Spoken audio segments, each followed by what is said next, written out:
Oke, lanjut bahas tentang katabolisme nek. Untuk cara hafalan ini ku wis diberi nama Zaid ya. Oke, katabolisme. Oke, nek tentang perbedaan katabolisme dan anabolisme ya.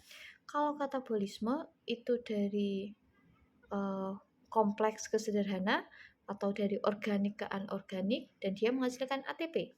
Kalau anabolisme ya wis tinggal kebalikannya. Jadi sampai hafalkan satu aja, katabolisme saja atau mungkin anabolisme saja. Nanti kalau ada soal apa perbedaan katabolisme dan anabolisme, ya wis tinggal sampean balik aja. Oke. Nah, oke, kita bahas yang pertama katabolisme. Oke, yang ini nggak dibahas ya, nggak usah dibahas. Oke, jadi ada bentuk energi ya. Katabolisme itu dia akan menghasilkan energi ATP yang biasanya berasal dari proton H+ dan elektron, dan juga energi ATP yaitu ada NADH sama FADH. Oke.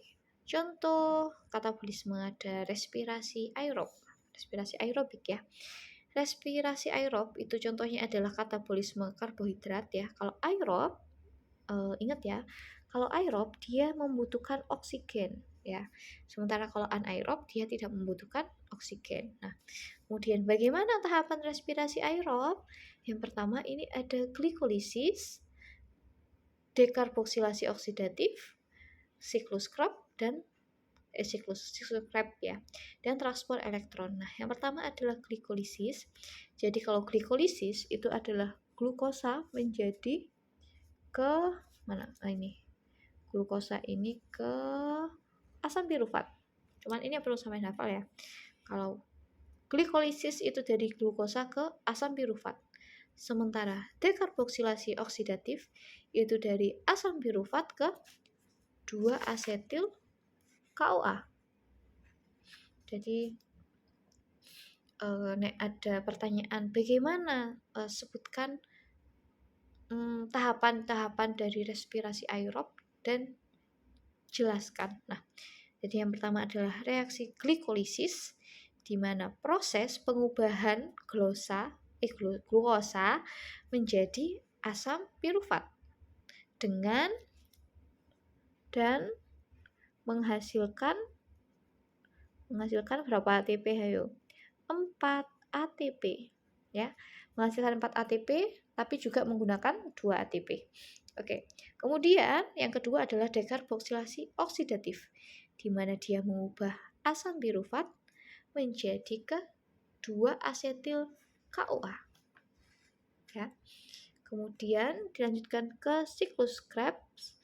Nah, kalau siklus Krebs ini ya, ini jadi panjang kalau siklus Krebs yaitu dia dari 2-asetil KOA menjadi apa ya kalau siklus Krebs menjadi ke ini 2-asetil KOA dia menjadi ke gugus asetil KOA.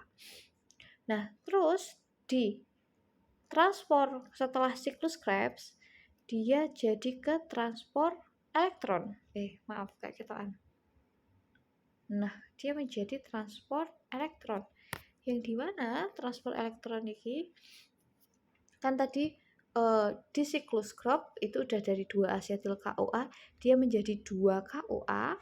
Kemudian sementara di transport elektron dia nanti akan menghasilkan ya, dia mengubah NADH, FADH menjadi ke ATP. Totalnya adalah 34 ATP. Ya, ini ada catatannya dan di buku itu udah ada kayak ringkasan-ringkasan untuk katabolisme. Tadi sama hafalkan itu. Oke, lanjut ya. Apa perbedaan jadi di respirasi aerob ya? Ini ya. Di glikolisis dia menghasilkan 4 ATP tapi dia menggunakan 2 ATP. Sementara di dekarboksilasi oksidatif dia hanya mengubah asam pirufat ke 2-asetil KOA. Kemudian di siklus Krebs dia menghasilkan 2 ATP. Dan yang terakhir di transport elektron dia yang paling banyak karena dia memang di transport elektron ini kan mentransfer elektron H+. Jadi dia menghasilkan 34 ATP. Sehingga di total dia akan menghasilkan 38 ATP. Oke, kemudian respirasi anaerob. Nah, respirasi anaerob ini adalah respirasi yang metabolisme yang dia tanpa menggunakan oksigen. Nah, yang pertama dia ada glikolisis ya, sama seperti di respirasi aerob. Dia yang pertama adalah glikolisis, di mana pengubahan glukosa menjadi asam pirufat. Jadi dari glukosa ini dia menjadi ke 2 asam pirufat. Oke. Kemudian setelah terbentuk 2 asam pirufat, maka dia akan terjadi reaksi pembentukan etanol. Nah, ini yaitu fermentasi. Jadi dari 2 asam pirufat ini dia ini dengan air K2 asam pirufat itu 3 karbon 3 atom C, 3 atom karbon ya. Kemudian sampai dia menjadi 2 etanol. Nah, ini nanti ini perbedaan ya. Ini kalau alkohol, ini kalau fermentasi asam laktat. Nah, dia nanti akan menghasilkan 2 asam laktat.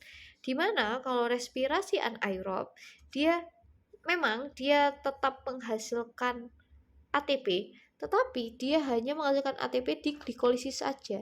Tapi di pembentukan asam laktat maupun pembentukan etanol, dia tidak menghasilkan ATP, namun dia membutuhkan ATP. Oke. Lanjut ya, ini nggak perlu sampai baca-baca biasa ya. Kemudian katabolisme dan protein, ini nggak perlu. Oke, berarti wes cukup ya buat katabolisme, cuma sampai reaksi pembentukan etanol sama reaksi pembentukan asam laktat. Yang di lainnya nggak ada.